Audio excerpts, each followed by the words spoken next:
President Rogue, ladies and gentlemen, Mesdames et Messieurs of the International Olympic Committee, I am honored to be here. I was born and raised on Chicago's South Side, not far from where the games would open and close. Ours was a neighborhood of working families, families with modest homes and strong values. Sports were what brought our community together. They strengthened our ties to one another. Growing up, when I played games with the kids in my neighborhood, we picked sides based not on who you were, but what you could bring to the game. Sports taught me self-confidence, teamwork, and how to compete as an equal. Sports were a gift I shared with my dad, especially the Olympic Games. Some of my best memories are sitting on my dad's lap, cheering on Olga and Nadia, Carl Lewis, and others for their brilliance and perfection. Like so many young people, I was inspired.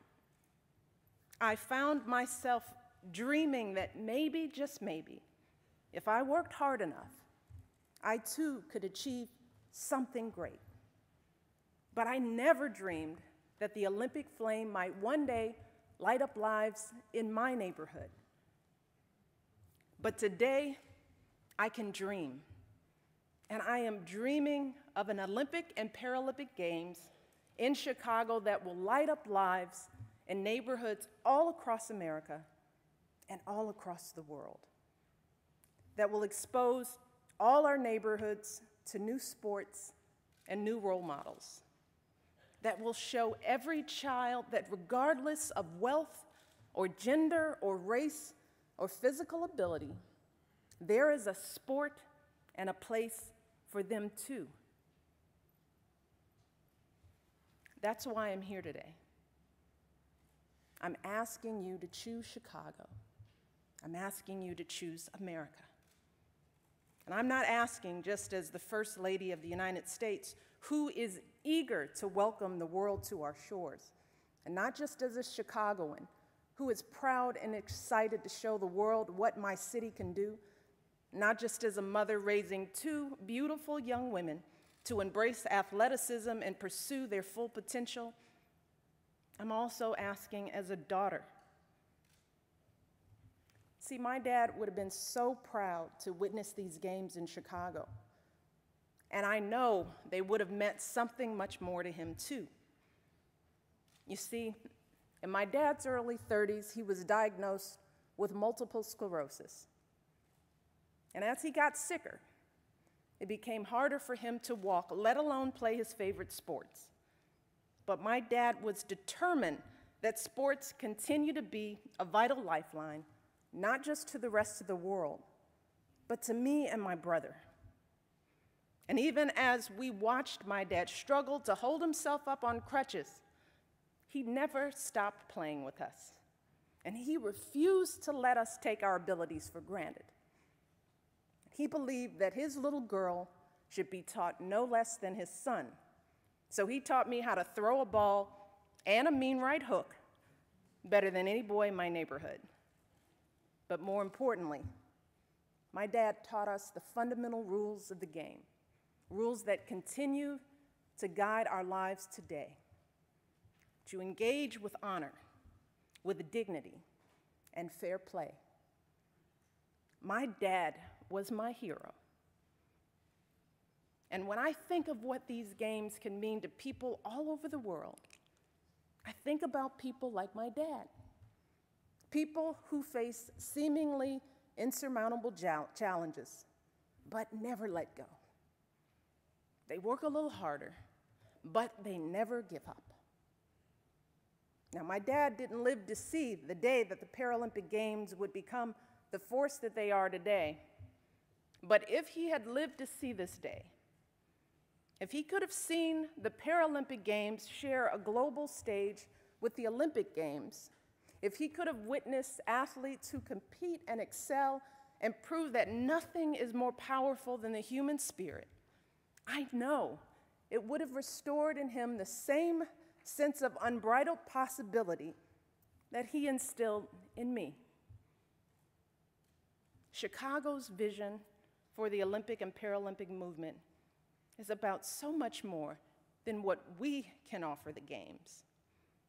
It's about what the Games can offer all of us.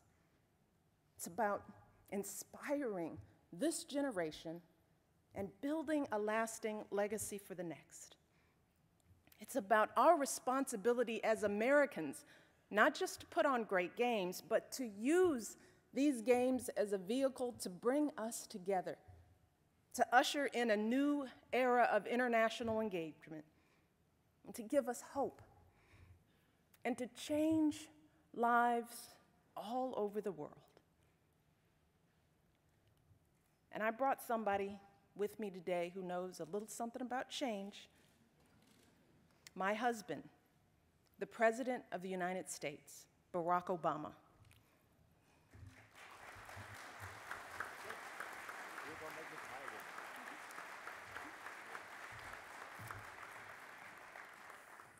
President Rogue, ladies and gentlemen of the International Olympic Committee.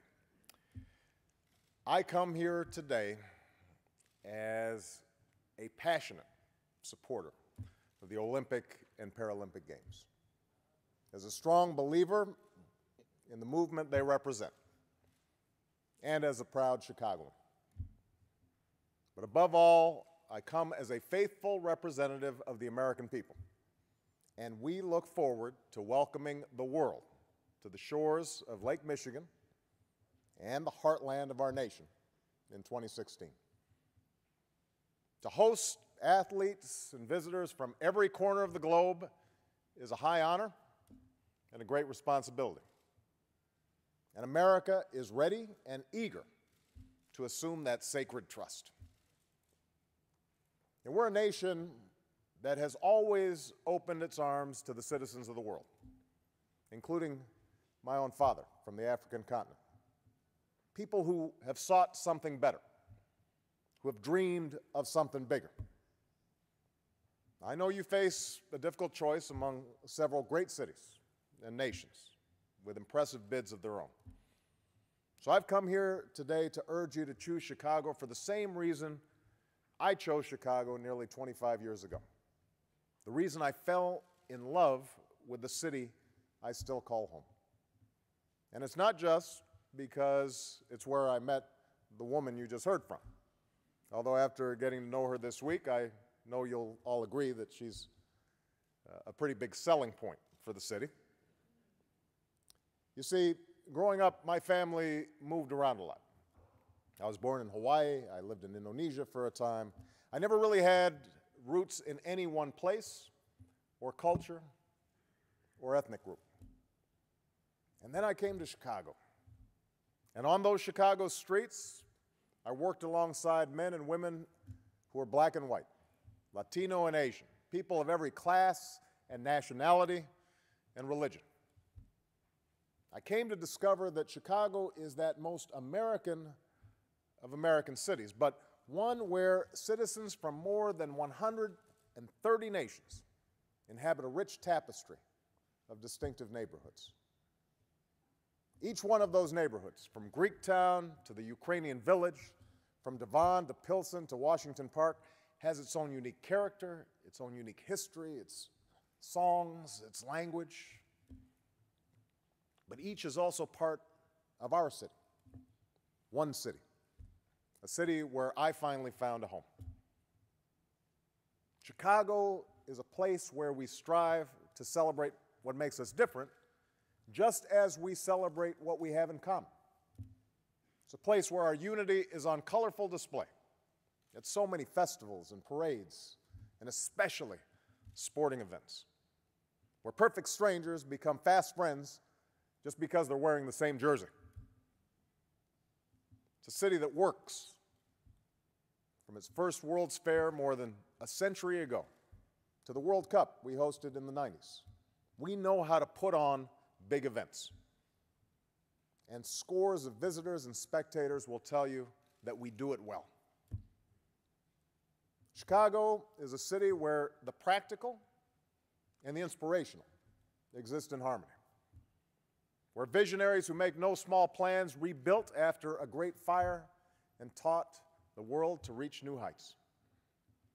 It's a bustling metropolis with the warmth of a small town, where the world already comes together every day to live and work and reach for a dream that no matter who we are, where we come from, no matter what we look like or what hand life has dealt us, with hard work and discipline and dedication, we can make it if we try. That's not just the American dream, that is the Olympic spirit. It's the essence of the Olympic spirit. And that's why we see so much of ourselves in these games. That's why we want them in Chicago. That's why we want them in America. You know, we stand at a moment in history when the fate of each nation is inextricably linked to the fate of all nations. A time of common challenges that require common effort. And I ran for president because I believe deeply that at this defining moment, the United States of America has a responsibility to help in that effort, to forge new partnerships with the nations and the peoples of the world. And no one expects the games to solve all our collective challenges.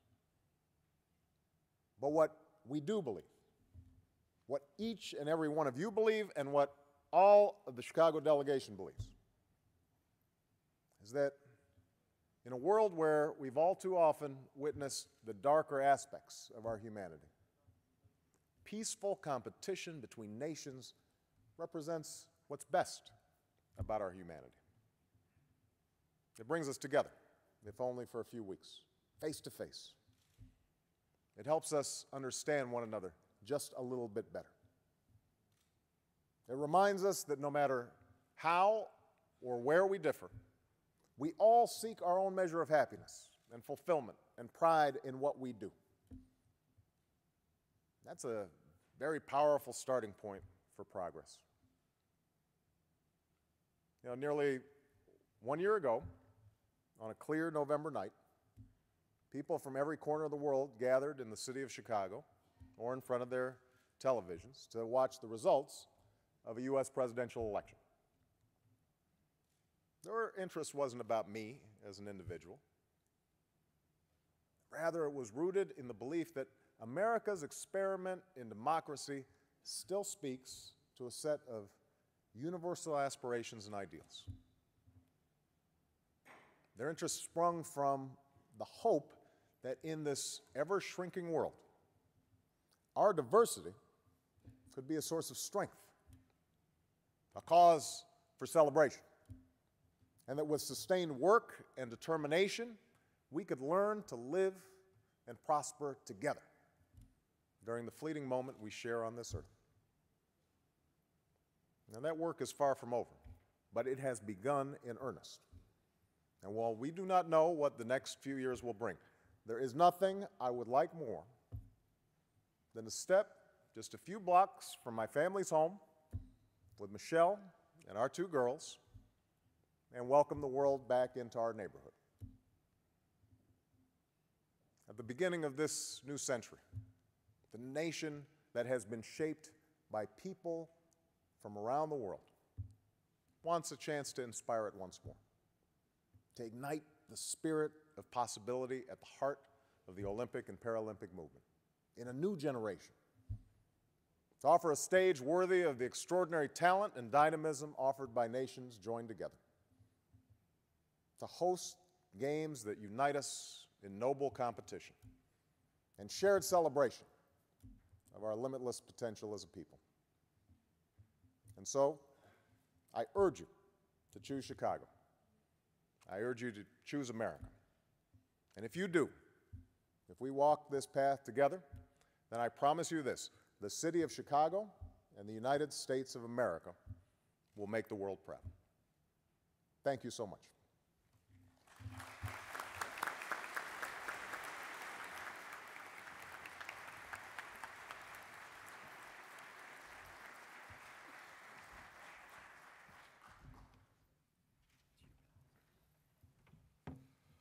Mr. President, we are ready for questions.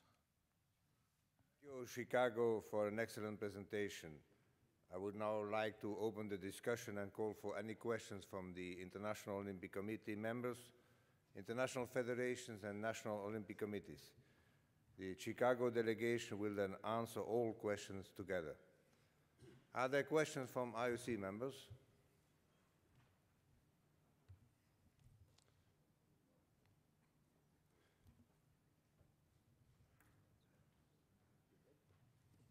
Are there questions from international federations? Are there questions from national Olympic committees? I have a question by Mr. Sergei Bubka. Thank you, Mr. President. First of all, I would like to congratulate Chicago team for their presentation. I would like to ask the question regarding the additional Olympic village, which promised to provide for cycling competition. Would it be possible to provide the equal and same condition like in the main Olympic village? It's important for us to deliver same standard and treat athletes equally. Would it be possible for athletes to travel and to visit each other because they stay quite far from each other? And the second part of the question is regarding the shooting venue. As it's located 55K, would you consider to provide day accommodation like you do for equestrian? Because the shooting is very specific sport, it should be very peaceful, very quiet, concentrate. And I just want to know if you consider day accommodation. Thank you. Thank you, Mr. Bubka. I have a question by Prince Albert of Monaco. Thank you very much, Mr. President. President Obama, Mrs. Obama, dear members of the Chicago 2016 bid team, thank you for your presentation. Allow me just a couple of questions. One, my colleague Sergei Bubka has almost touched upon, and that is very often we see differences between the bid document and once the games near their opening, there are changes in from the original bid document. I know it's very difficult to give assurances that things won't be very different from the bid document to the actual games time as far as sports facilities and venues are concerned, but are there any of those facilities that you foresee will be subject to change by games time, should you have the games? And then you did touch a lot upon legacy in your presentation. I just wanted to see if maybe if you could identify what would be your most important legacy, and if you had one item of that legacy, material or immaterial, that you would like everybody to remember Chicago by, should you have the games. Thank you very much. Thank you very much, Prince Albert. There not being further questions, Chicago, you have the floor. I was so anxious to answer Mr. Bubka's question. Thank you very much for your question, Mr. Bubka. And it relates to satellite villages at cycling. Can we have equal conditions at this venue? And can the athletes travel to other sports? And then we'll go to the shooting question. Doug Arnott, please, on the cycling. Thank you very much, Mr. Bubka, for the question. Yes, we're very pleased with the cycling village arrangements that we have made with the University of Wisconsin. This will be a brand new housing development that is planned for married students at the university. This is condominium type living, which is very, very similar to that which we have in Chicago. It also coincidentally, is on a lake and will have all of the amenities at that village that we have available in the village in Chicago. Furthermore, it's also about 50 meters from the start of the course, so very, very convenient for training and very convenient at competition time. It will be possible and convenient for the cyclists to be able to travel to the village in Chicago, and I'd ask my colleague, Lori Healy, to speak a little bit to what will be available for them there. Thank you, Doug. Just the opportunity to add to that question.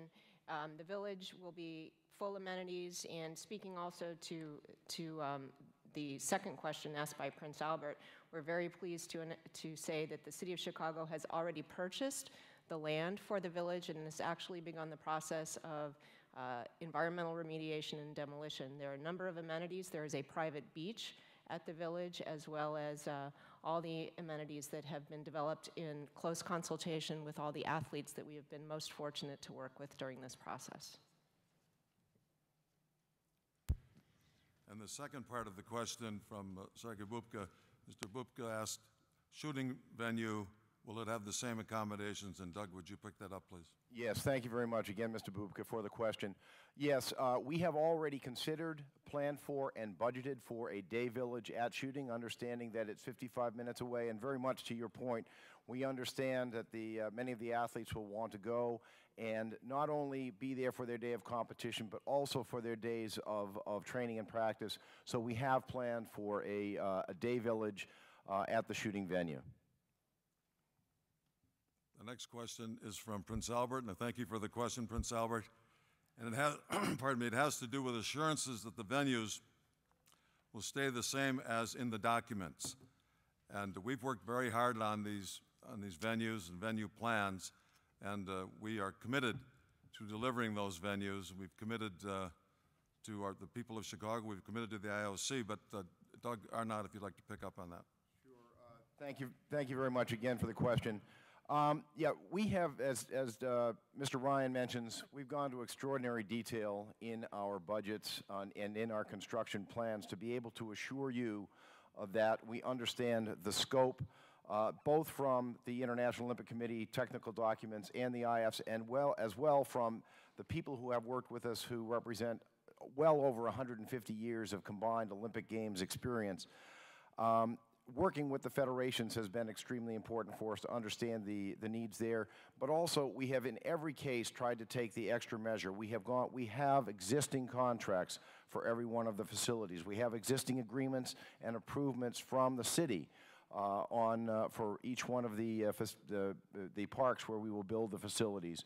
So the understanding of scope, the understanding of requirements, and also making sure that we have always gone the extra steps, the extra mile, to ensure that the experience that we're presenting to you today will be the experience that will be enjoyed by the athletes, all of you, and all of our special guests to the Olympic Games in Chicago in 2016.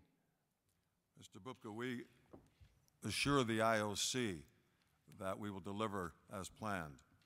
The next part of the question from Prince Albert is, what's the most important legacy of the Chicago Games? Bob Saberta, please. Thank you. Thank you, Your Royal Highness. This is just an excellent question.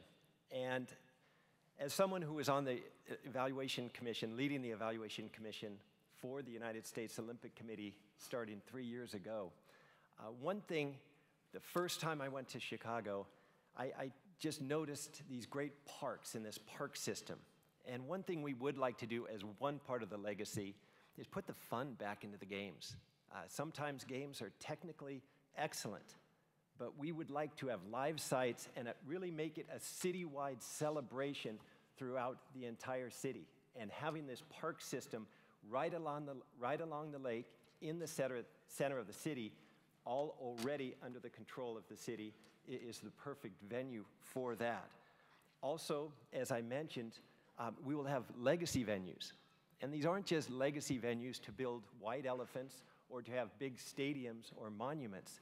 These are real stadiums that will have real needs for the citizens of Chicago, but also be able to be used by the citizens of the world and the athletes of the world to train, which brings us to our next legacy.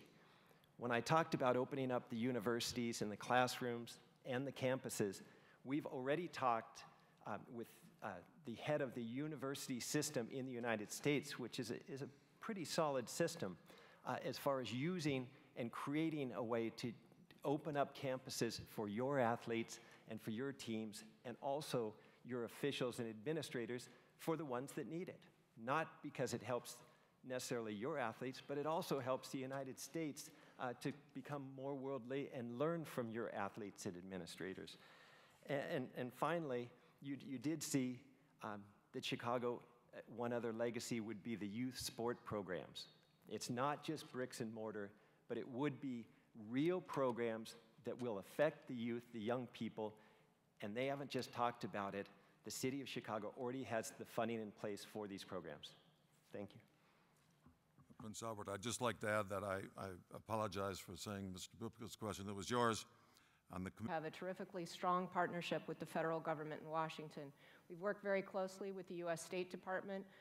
Secretary Clinton has also been a very good partner and has worked to assure everyone the full cooperation of the federal government. Additionally, in June, the White House announced the formation of the Office of Olympic, Paralympic, and Youth Sport that will act as the coordinating agency if we are so privileged to be selected for the right to host the Games, to put all the forces of the federal government behind that. President Obama would like to add to that, please. Well, let me just emphasize what Lori said in response to Mr. Ali's question. One of the legacies I want to see coming out of the Chicago 2016 hosting of the Games is a reminder that America at its best is open to the world. And as has already been indicated, we are putting the full force of the White House and the State Department to make sure that not only is this a successful Games, but that visitors from all around the world feel welcome and will come away with a sense of the incredible diversity of the American people. And I'm very impressed with part of the presentation that we made, matching up host families for the athletes who are going to be there, because, as I said, Chicago, we've got everybody. This could be a meeting in Chicago because we look like the world. And I think that over the last several years, sometimes that fundamental truth about the United States has been lost. One of the legacies, I think, of this Olympic Games in Chicago would be a restoration of that understanding of what the United States is all about, and the United States' recognition of how we are linked to the world. Thank you, Mr. President. We would not add anything to that.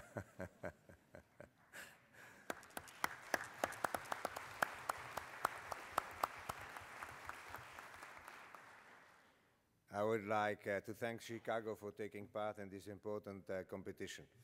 You can be very proud of what you have achieved in your city and your country through